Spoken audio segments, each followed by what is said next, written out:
Bonjour à tous amis dégustateurs et donc bienvenue pour les vins de cette dernière semaine de 2022 et ce premier jour de 2023. Donc d'abord, bonne année à tous.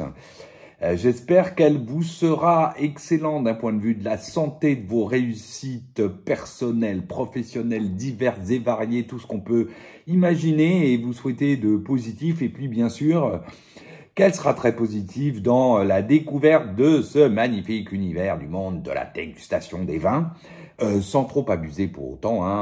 Attention, n'oubliez pas de cracher, ou en tout cas de consommer avec modération. Alors, nous, donc, on est le premier jour de l'an et donc hier soir et toute la semaine, on a fêté cette fin d'année et puis le début de cette nouvelle année avec de nombreuses bouteilles, parce que beaucoup de repas. Donc, je vais pas tout commenter là. D'abord, parce qu'il y a des bouteilles, je les ai apportées là où j'allais dîner, d'une part. Et puis, d'autre part, ça ferait quand même déjà que mes vidéos sont longues. Mais alors là, on serait presque au niveau du long métrage. J'exagère, mais enfin...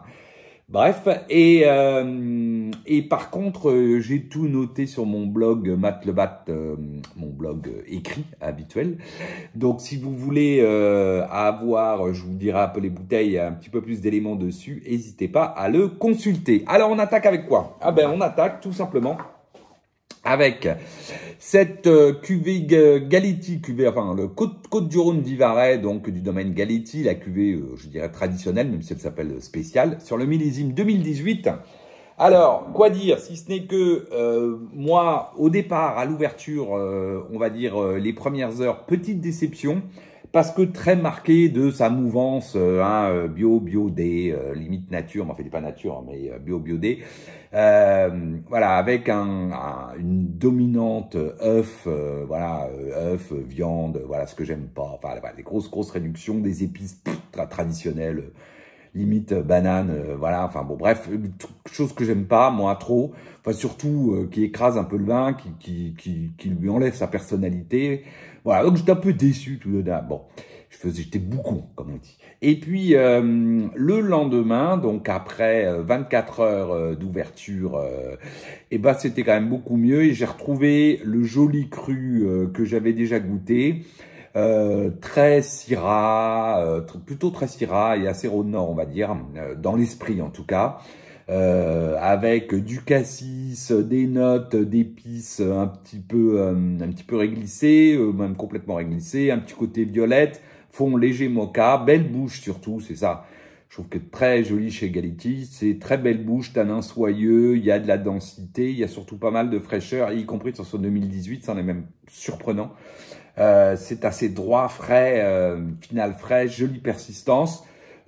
Tout en friandise au bout de 24 heures, je précise, sur lequel la réduction côté œuf a disparu, œuf, viande crue, qui n'est pas très jolie, avait quasiment complètement disparu, et pour laisser place plutôt un petit côté mocha, d'ailleurs assez agréable. Et puis ce côté cassis réglisse, petite pointe de violette, très sympathique.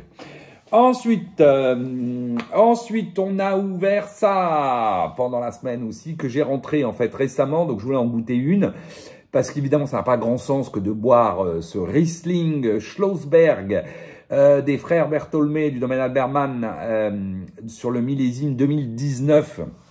Et je vous confirme que, à moins d'en avoir rentré un certain nombre, et pour tester, pour voir, il faut l'attendre. Mais alors par contre, c'est magnifique, c'est une superbe bouteille en devenir, avec une concentration, une densité de fou, très joli nez expressif, au départ fruits blancs, ensuite ça va sur l'agrume, alors un petit côté citron, puis pamplemousse, voire pomelos, un côté fleur blanche assez important, avec même presque un petit côté iris sur un fond léger, terpénique, ce qu'on appelle donc un petit peu pétrole, un petit peu cire d'abeille.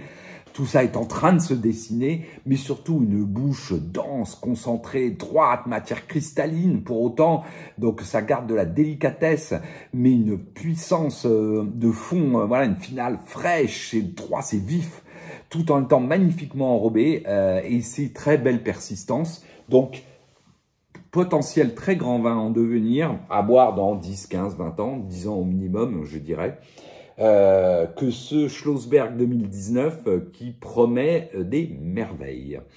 Ensuite, on a reçu les enfants pendant la semaine, enfin une espèce de repas de Noël un peu en retard. Mais enfin bon, qu'est-ce que vous voulez, hein, on a les enfants qu'on mérite, comme dit à l'autre. Non, donc ils étaient occupés, on pouvait pas. Puis nous, il y avait des malades. Enfin bon, bref. Alors, j'ai pas la bouteille parce que je l'ai après un peu importé partout, mais on a ouvert un Cigalas Rabot 2013 Sauterne que j'ai moi trouvé très agréable.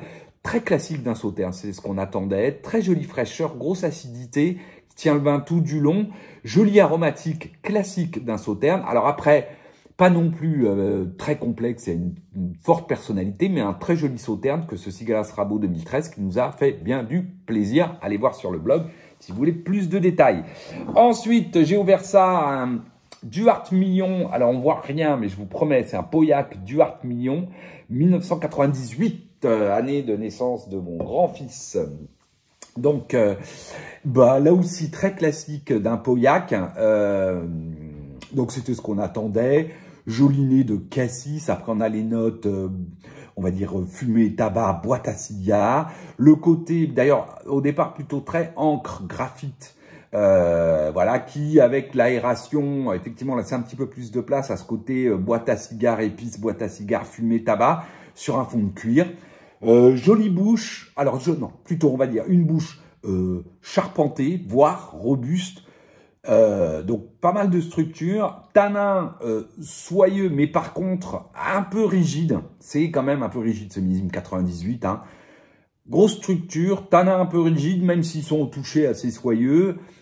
Par contre, jolie fraîcheur qui donne, je dirais, un côté tonique à l'ensemble, une finale fraîche, qui apporte un peu de profondeur et une jolie persistance très classique d'un Pauillac, cassis, un petit peu plus acidulé d'ailleurs en finale, ce qui est plutôt assez agréable, parce que sinon c'était un peu froid, pas austère, mais un peu froid, un peu strict, surtout avec ce côté un peu rigide de la bouche.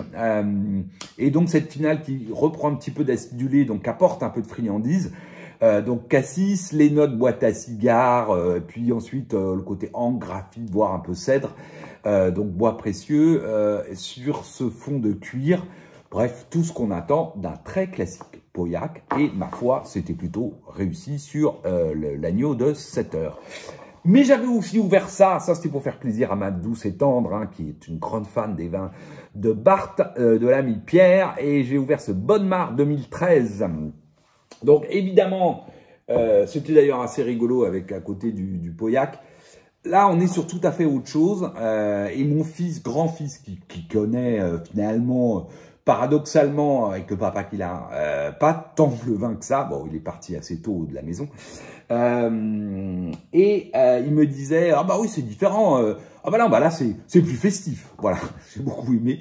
Il a beaucoup aimé le Pauillac, évidemment, avec ça, la classe, là. Voilà, pour lui, c'était un peu moins habituel comme vin. Que le Bonnemar qui est encore très jeune. Et c'est pour ça aussi. Mais alors, par contre, évidemment, un côté joyeux. Voilà, on est...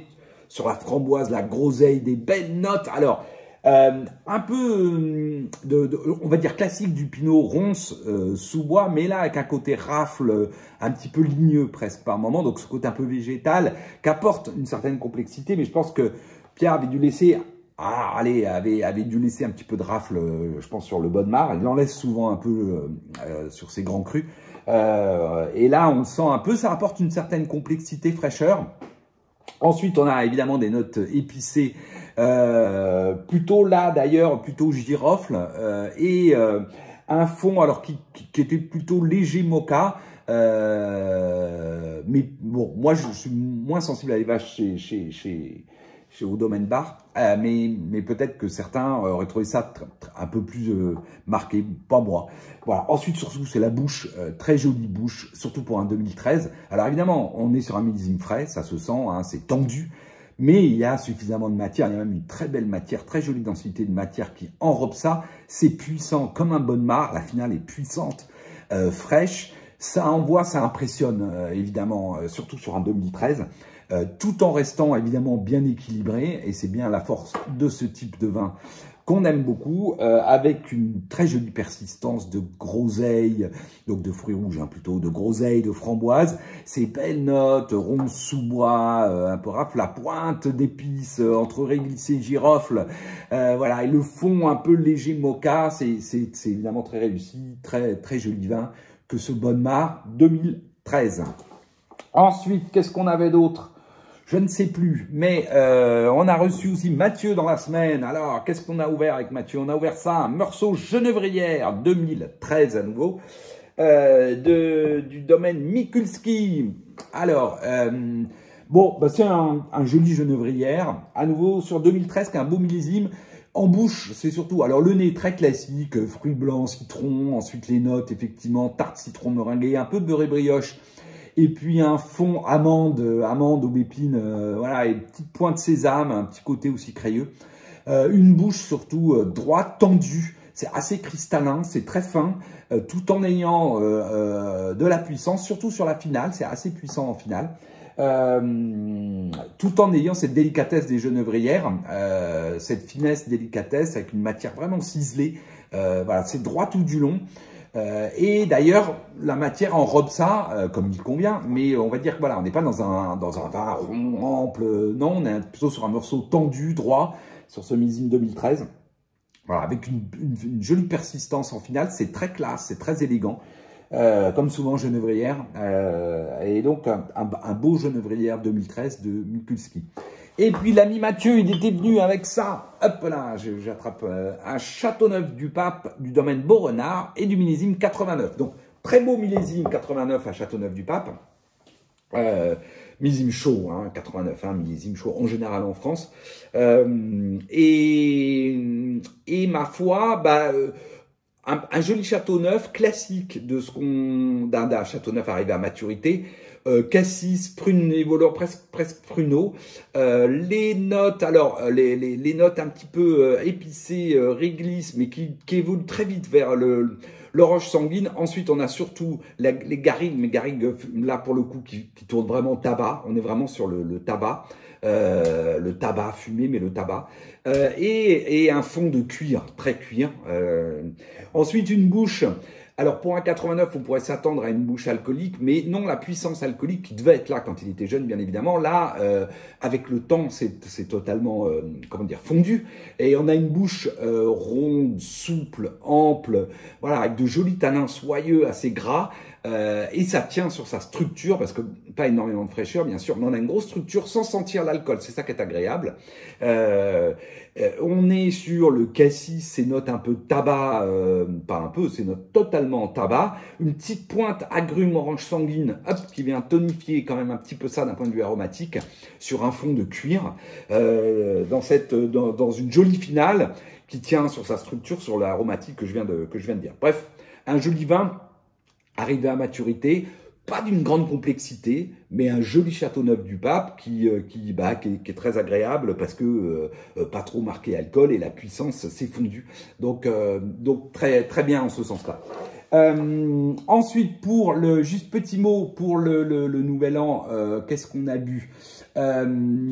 Surtout, je voulais vous parler, oui, voilà, j'ai apporté un Gros Hermitage Clos des Griffes de Combier 2016, et c'est peut-être le plus joli vin que j'ai bu dans la semaine, enfin oui, dans la semaine qui s'est écoulée. J'ai ouvert pas mal de bouteilles, très joli Clos des Griffes de Combier, la 2016. Bon, d'abord, moi, une cuvée que j'adore, je l'ai déjà dit plusieurs fois, à chaque fois que je la déguste, et on est vraiment proche de la côte rôtie. Allez voir, enfin, pour moi, à l'aveugle, je penserais directement aller en côte rôtie. Très joli nez, avec une jolie complexité, gourmandise, tout en gardant de l'élégance. Sur le cassis mûr, les belles notes de violette. Ensuite, la pointe réglissée, poivre, pardon. Voilà, qui donne un peu de piquant, un peu de piment à ce nez, sur un fond mocha léger, assez gourmand, mais classe. Belle bouche surtout, jolie fraîcheur, joli tanin soyeux, dense, concentré. C'est à la fois ample, mais il y a une belle fraîcheur qui tient l'ensemble. Finale, tout en gourmandise, voilà, c'est hyper gourmand et tout en finesse, délicatesse, mais ça garde, grâce à la fraîcheur, un côté très tonique. C'est un très joli vin que ce Clos des Griffes. On a aussi bu un Schlossberg, mais 2014, qui était pas aussi beau que 2019, mais qui est un très beau vin, mais par contre à attendre. Et puis, qu'est-ce qu'on a bu d'autre? Bah voilà, ça fait déjà pas mal, hein, tout ça. Donc, n'hésitez pas à les consulter sur le blog. Ce soir, on va boire, je l'ai pas là, mais un joli un Riesling de chez Schlumberger, le Kitterley 2017, qui est aussi un très joli vin. Mais je vous en parlerai peut-être la semaine prochaine. Parce qu'on va reprendre les bonnes habitudes pour cette année 2023. Hein. On va continuer à se faire des petits comptes rendus de dégustation les dimanches, tant qu'on peut. On va pas s'en priver. Donc, je vous souhaite à tous, évidemment, à nouveau une excellente année 2023. Plein de très beaux vins. Buvez-les avec modération. Et je vous dis, allez, à l'année prochaine. Enfin non, à la semaine prochaine. Salut.